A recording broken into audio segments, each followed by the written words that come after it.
The hanging is quite a traumatic thing, because I know in terms of UKM law students, they are taken actually for field trips, and they go there to this place and they perform this hanging without the body and without the person, and some of the students actually faint just actually in that whole environment and then sound, things like that.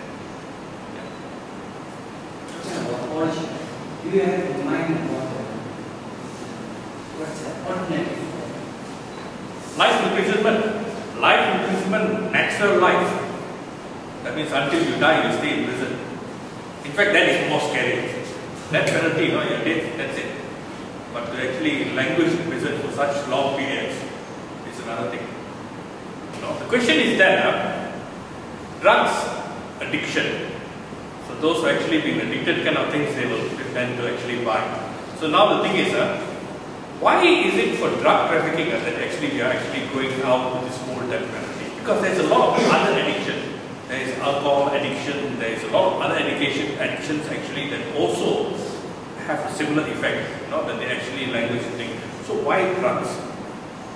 Why actually it's only drugs? So that's a question. So why this? And this also, on a different level. You prove you are not a trafficker. You prove this is not your drug. Why this different kind of this one? So this is the contradiction. That's why drug trafficking, I say, in the sense that. Now the thing is, with regards to drug possession, drug users kind of thing, comparatively, the question is what? Because ultimately the person has a choice to use or not to use, to become a drug addict or not to become a drug addict. The same way as alcohol or cigarettes, whatever it is, or pornography, or whatever it is. The choice is distinct. So now, in a sense, something else. Just to think about. Secondly, with regards to the drug trafficking thing, the real crooks are never caught. The major traffickers, the kingpins are never caught. This is all the research there. Every time the person who gets caught is this fellow is actually trying to make some side money for a short while. The mules, they are the ones getting caught. Do they actually deserve the death sentence? So that's the thing they say in the sense, because the next day kind of thing, the same kingpin kind of things finds another bunch of persons and actually go and become mules. 50% get caught, 50% don't get caught. Those who get caught, you face the death penalty. So that's again another reason why for the whole thing of drugs. Now the other thing is that there's serious crimes kind of things, but just focus back on the risk. Now, there is a lot of injustice. A lot of people are imprisoned wrongly in Malaysia as well. A lot of prisoners are actually sitting in death row wrongly. Problem is that nobody is bothered. Nobody is actually, unless there is somebody is actually bothered to actually fight, start taking up the things, raise the matter, some lawyer is willing to take up the case kind of things. Sometimes miscarriage of justice just doesn't come to light. Just doesn't come to light. And this, most of the cases, so 90% of it will not come to light. Fellows are facing the death row. Because the guy, actually, when he was trafficking, he believed that he was smuggling gold dust. And that is what he's been doing 3 or 4 times, crossing the border from Thailand to Malaysia kind of things. He was smuggling gold dust. So this time also, it was a nice little package kind of things, and he came across, he didn't know what the content was. It had turned out, when he was arrested, it turned out to be drugs. And he's on the death row. So does he deserve the death penalty? For smuggling, yes. But for other things. No, because the thing is, I just actually point out that case there in Taiwan. Yeah. It went to the full process. The appeal, the courts, and at all stages, the government managed to prove beyond all reasonable doubt. Everyone is actually believing that it was. Then later evidence come out, something else. It must be beyond all that, not all reasonable. Yeah, but the question is how do you know? Then you cannot. So this is the area of mistakes can happen. And that's one of the things to avoid such mistakes kind of things, the risk. The preservation, because the other thing in Malaysia which is actually very dangerous is the mandatoriness.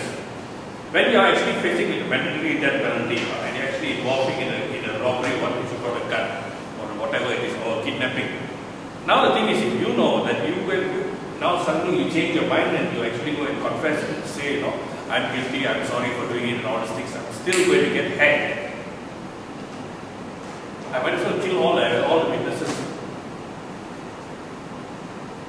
Because still, that's also the one thing about mandatory death penalty thing.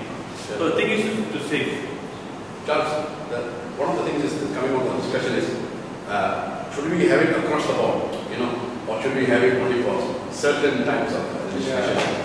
Whether we can compromise this principle of the basis of right of life, the dignity of life, and then who are we to take it away? We cannot stop.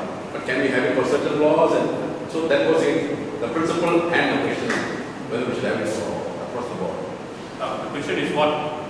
Then I think so the people have to actually voice out. But maybe in terms of some people arguing actually for the first stage is actually opening up.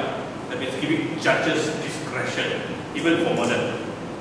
Even for murder kind of things. That means depending on the circumstances, depending on the fact, depending on the situation kind of things, you can actually sentence the person to prison and then leave it there as an extreme case. Most, which is actually also the Catholic Church is the most heinous and deserving crime kind of thing still. Catholic Church says yes, death penalty. But the Church doesn't see any situation like that rising for the usage of death penalty.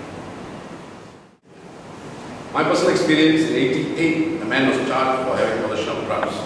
39. We went through the trial for nearly about 20 odd days. And the whole question turned around the question of frame-up. This guy was on a motorbike, taking back food for his house for his mother. He was having a plastic bag. They caught him, and then the story is that he's carrying drugs in that plastic bag which he denies. So we went through, just like what you're saying, just like the Taiwan case. We had to go through the whole motion to appear before KC Wara. And went through, and in the course of the expressive kind of questioning, that is exactly what he's saying. You're lucky you're having a good lawyer like Edmond, great gentleman, Nyao. We went through question by question, back and forth, and recalling of the witnesses on the other side. We were able to knock out the question of the idea that this was his, because it was planted from the way the reactions were coming from the various witnesses, there was contradictions. And they had found out that there is strong possibility of frame-up. So the judge, KC Wara, found him on the fact, on the eve of Chinese New Year, that he is not guilty. He was guilty. So the essence of the thing that we also must realize that the process we are doing this, if you shift the burden, the job of the police is done already. They only say, found you with a packet, and that's it of the story. You answer the question now. So the whole question of defending yourself becomes impossible basically that you are already facing the death sentence. Latest case last year, young boy, 20 years of age, working, staying in Johor Bahru, going to work in a hotel in Singapore. One fine evening, somebody gave him something to deliver, a packet. Of course, very interesting, they gave him a sizable amount of money, $500 to do the job. The boy doesn't realize $500, takes it, goes and delivers. Singapore police are having a particular campaign going on, so they got some signal indication. This particular boy was apprehended with this thing. There was going to be an exchange between the guy to pick up the package and this boy. When they pick up the package, the police moved in, the guy threw the package, ran off, this boy in the package. Now he faces the death sentence. I believe there's some changes in the law. So what we're trying to say is that exactly the point that the presumption of law is that you've done it if it is with you. It could be with you, planted with you. It could be you're just a mule or whatever it is I want to say. And therefore it becomes a serious question. Because we are now deciding the life on these kind of circumstances. So our view is that I think the point that we made here today is we are trying to encourage the government to look at it deeply. The people coming back and respond. That is why the petition campaign is on. Just not lip service and say, yeah, we should do something else, and now we will act into it because it's Janji Tapati, all the political dimension, okay? We will have this off. That kind of mind. Are you serious about it? Can you do something about it? We're investigating the case. Therefore, signature campaign is supposed to provide the support that the government should look at it now. But people think that there are safeguards. All this appeal process, you got this appeal to the Court of Appeal, you got this appeal to this federal court, all these things. But the problem is that a lot of people fail to realize is what they are appealing. The most important thing is actually what happens in the High Court. What are the evidence that is intended? Whether the lawyer asks that particular question that is there. So all these appeal courts are actually just looking at the records to see whether the High Court made a mistake. And if you have a bad lawyer or a lawyer who, a good lawyer, because a good lawyer also sometimes did not see at that particular point in time, so he did not ask that particular question or didn't challenge that particular witness,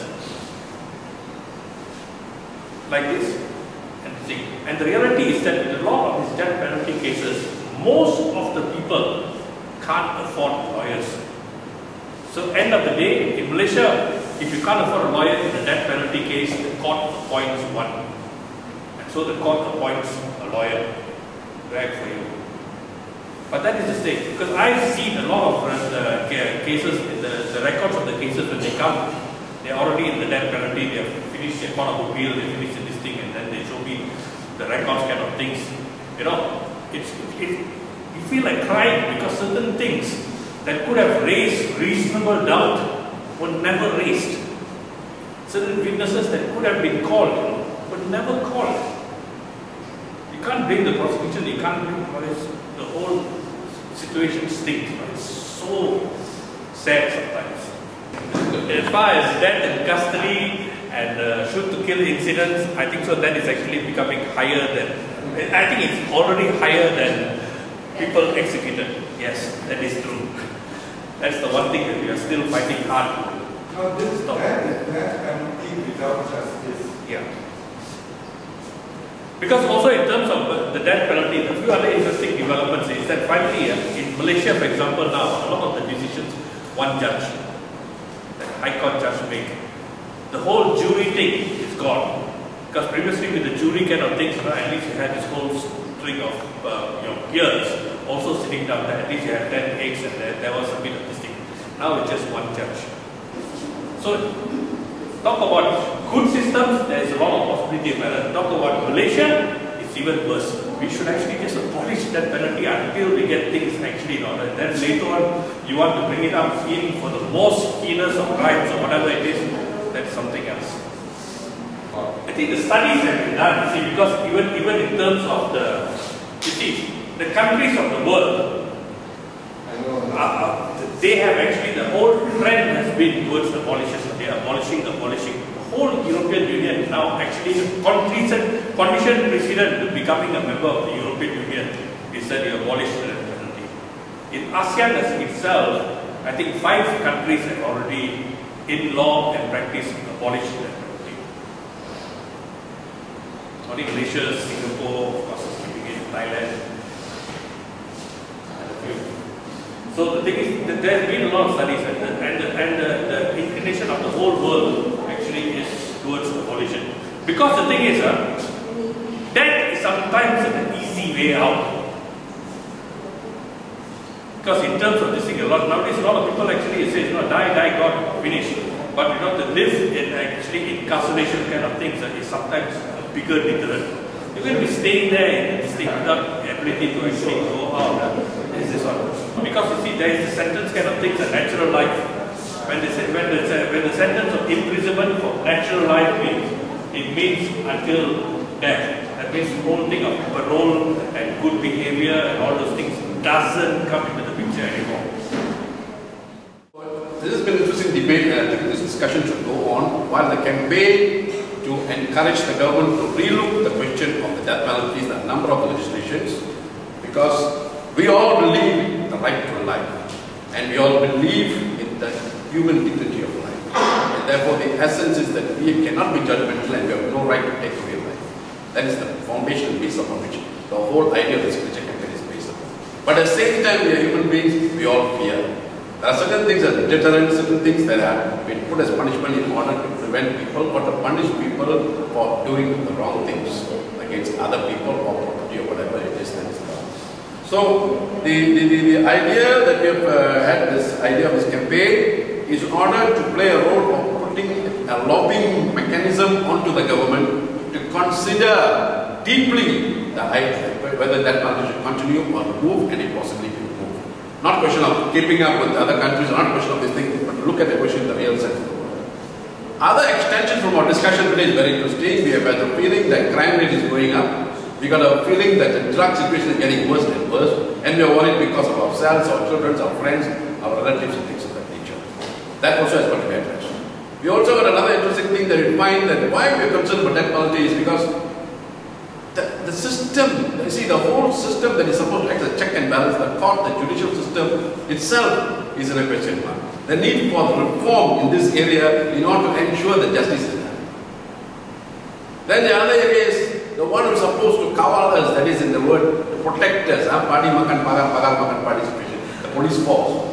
The question of they acting in the correct sense of the word, in carrying on their work and making sure that they apprehend the right criminals and that they really do their job in the real manner, not acting on instruction for some other purpose or not doing a lot of things of this nature. So, this also we have to look into in order for us to really achieve real justice and real social justice.